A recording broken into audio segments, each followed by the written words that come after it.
And welcome back, Air Acolytes, who were not run off by our 10-episode review of the live-action Avatar Thanks for series. staying.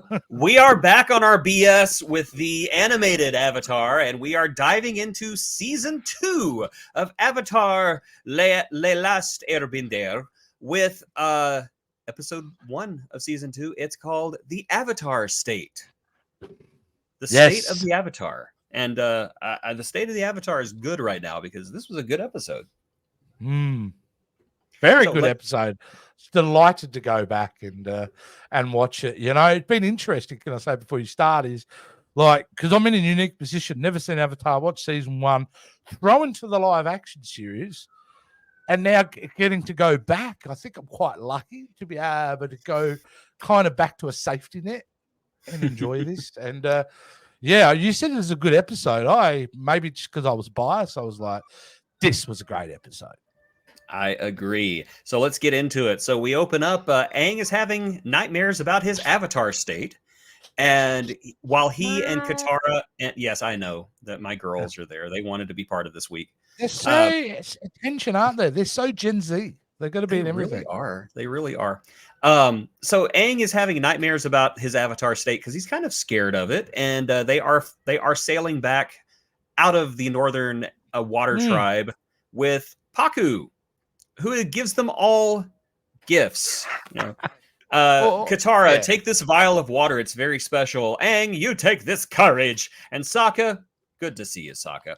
Funny, that's funny. Yeah, that's great. Yeah. Then we get introduced formally to a character that we met in the live action series, but now you're going to meet, I don't want to say, well, I am going to say it's the better version, not because of the young girl who played Azula in the live action series. She did the best with what she had. But this right here is just peak villainy. This is Azula. She is Zuko's kid sister. And if you don't do what she says, she's going to toss you overboard and kill you. Because she says she's going to do that.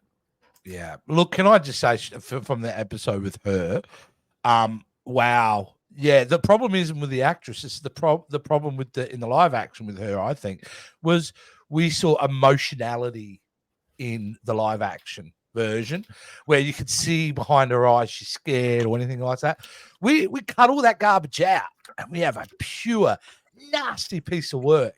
And yes, it's awesome. She is a pure sociopath here. Yeah. She's irredeemable. There is no redeeming this person. She's not Zuko. She's not Iroh. This is Azula. And when Azula is coming after you, you run. But we'll come back to her here in a little bit. Because right now, I like seeing Iroh happy. Yes. And he's getting a massage. And Zuko is kind of aimless right now because he's lost the Avatar and he can't go home. It's been 3 years since he was banished. And Iroh tries to help. You know, well, if your father didn't care about you, he wouldn't have banished you in the first place. Doesn't help for some reason. He tried. It's a great little moment. He did try, like, oh, I should have tried better. Mako was such a great voice actor. He brought so much fun to Iroh. He does. And again, another glaring thing that I kind of picked up on was Iroh. As much as I love the actor and I did appreciate his version of it, it doesn't compete to Mako's version. It really doesn't. And I think that's why I was so resistant to that, is because you can't follow this. You just can't. And so, you know, I should have been more forgiving and just said he's not trying to do Mako's Iroh. He's trying to do his own. And so I should have been more forgiving. I really should have, because he did not do a bad job. He did not. It was just, this is my Iroh.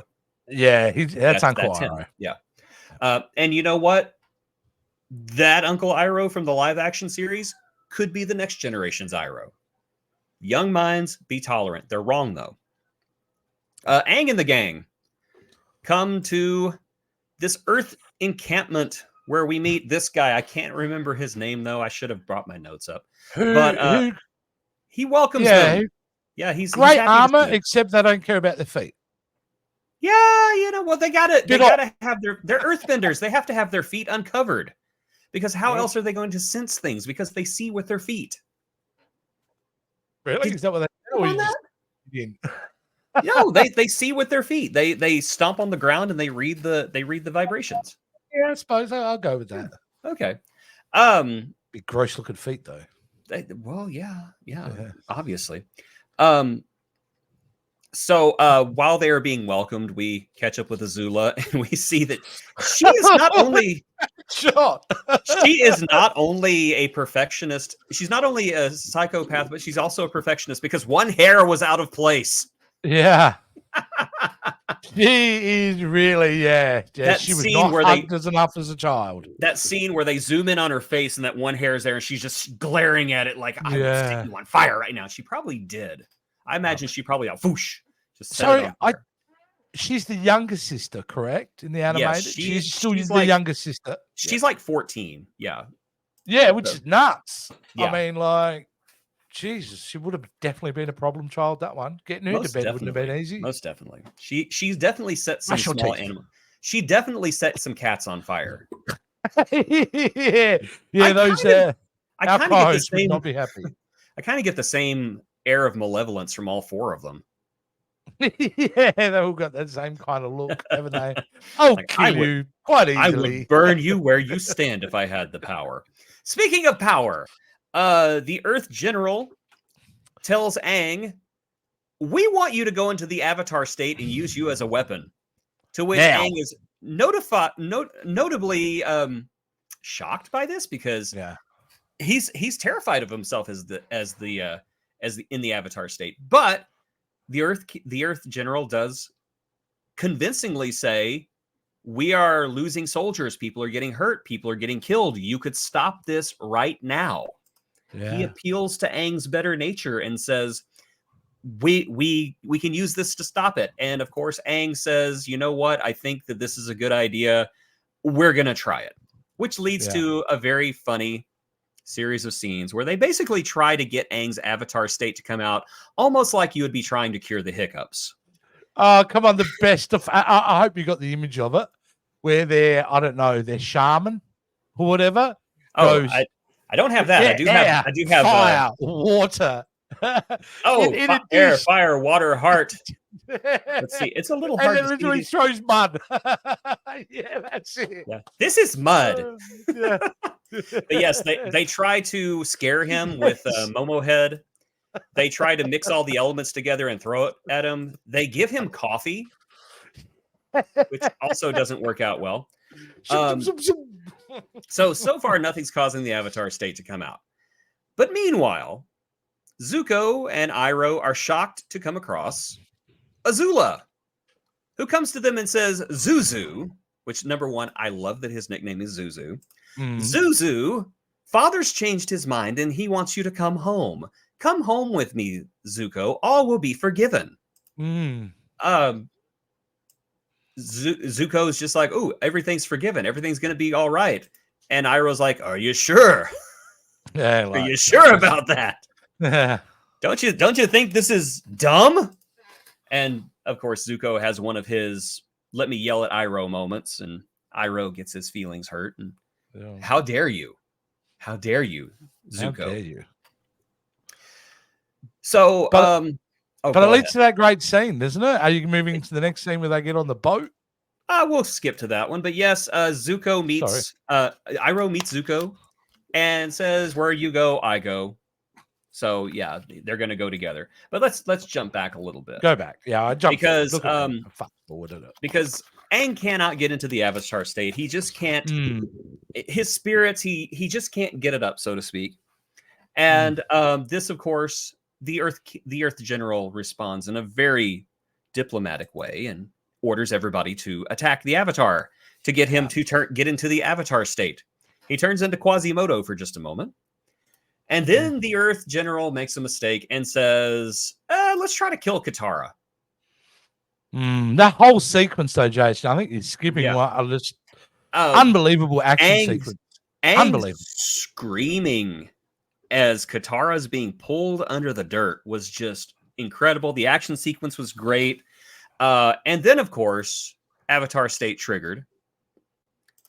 So Aang goes all ham on them in the Avatar state, starts thrashing them. But while he's doing that, he has an out-of-body experience and encounters Roku, who tells him a very important piece of information that will be important in this season.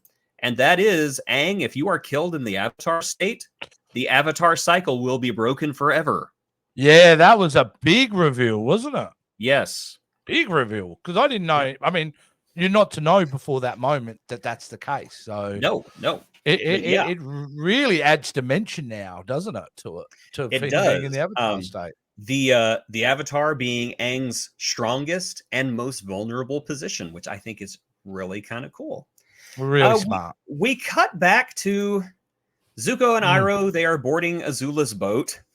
She's ready to take them home. And then she tells her first officer, bring my brother and uncle on board. And the officer makes the dumbest decision ever. He says, bring the prisoners on board. Oh, no. No. And then we get the death glare. Yeah, that's a great death glare too. I don't know why, but she is so terrifying. Yeah, she's generally frightening. But before the moment the general says, I'll bring the prisoners on.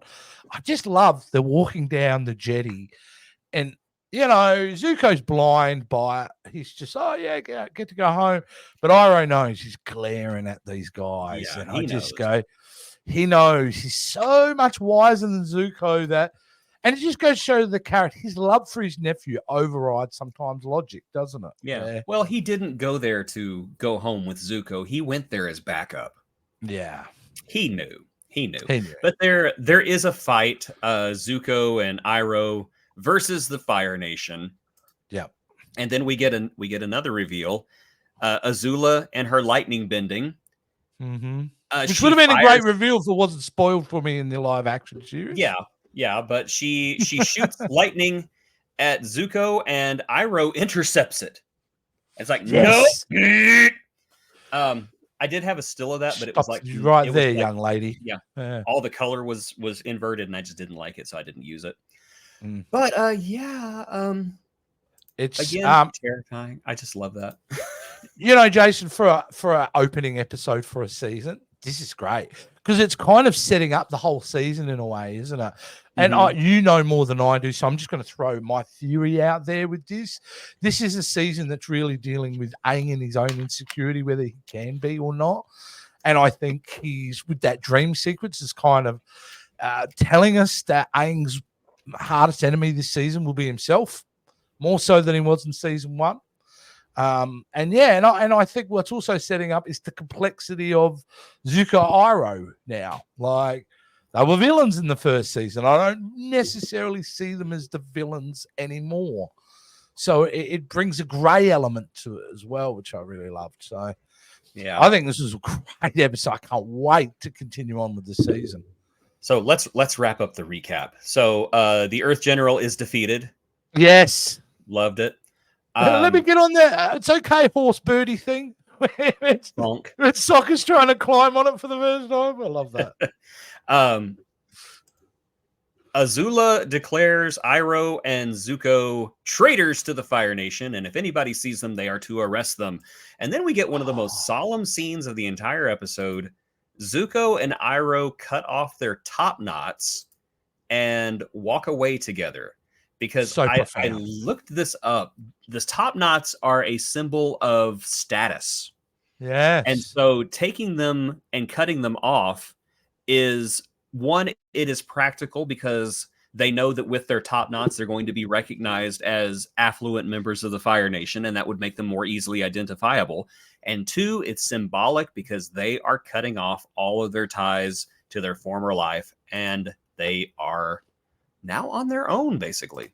Yeah, which goes straight into what I was saying about they're not villains anymore now. They're actually probably more lost than any other characters in this series at this point. But they have each other.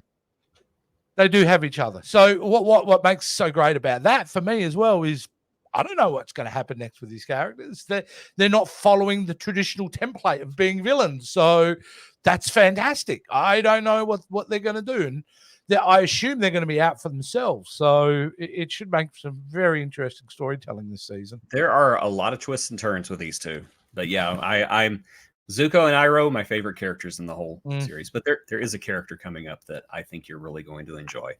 Okay, brilliant. Well, great start. Great start to season 2. Brilliant. All right.